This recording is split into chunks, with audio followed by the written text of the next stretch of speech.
Morning YouTube, Chris Worden, thanks for watching the videos.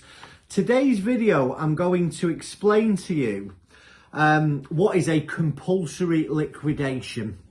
If you like what the videos that we put out here at first, please hit the subscribe button so you can keep updated of the videos as and when we make them.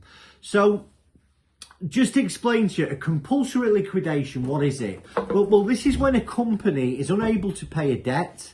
One of your creditor must be owed over £750, and it's generally the last step on, literally the last stop on the train line.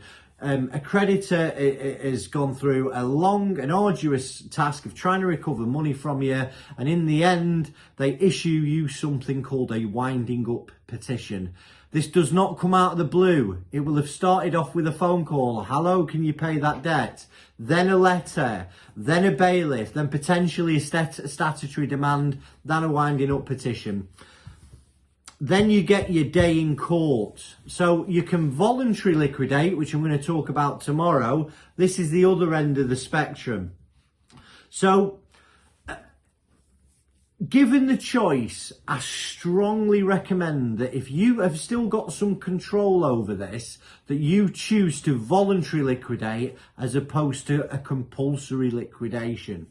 Because if you go into compulsory liquidation, the official receiver will conduct a very, very thorough investigation into the conduct of the directors, and you have very, very little control over this process, and you'll have the outcome for you as a director is going to be better into a voluntary liquidation than a compulsory liquidation, I can assure you.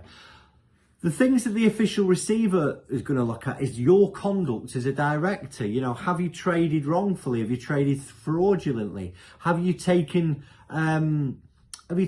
credit with no hope of repaying it? Have you failed to submit? Sorry, my video just went funny then. Have you failed to submit accounts? Have you got an overdrawn director's loan account? If you have, you know you're going to be paying that back in a very likely you're going to be paying all of that back with no room for negotiation. Listen, if it's uncovered that you've acted improperly, you could be left personally responsible for some or all the company debts. You could get disqualified as a director. You could be facing a fine. In certain circumstances, you could be facing criminal charges. So, listen, the risks associated with a compulsory liquidation really depend on how you've acted as a director. If you've got any questions about this in your head, it's really important. Put them in the section below or get in touch with us at First Business Rescue. If you are facing the threat of compulsory liquidation, there are still options. You can decide to voluntarily put the company into liquidation. You could look to restructure the business in something called a CVA, a company voluntary arrangement, or you can pay the debt that's owed and the petition will be withdrawn.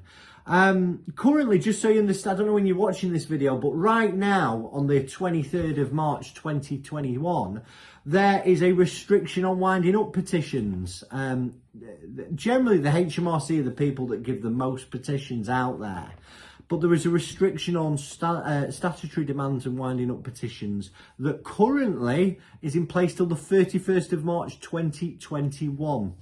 As always, ask me any questions, drop them in the comment section below, or go and visit us over at... We are also across social media, Insta, Facebook and LinkedIn. Thanks for watching me, and remember, don't forget to subscribe. Have a great day.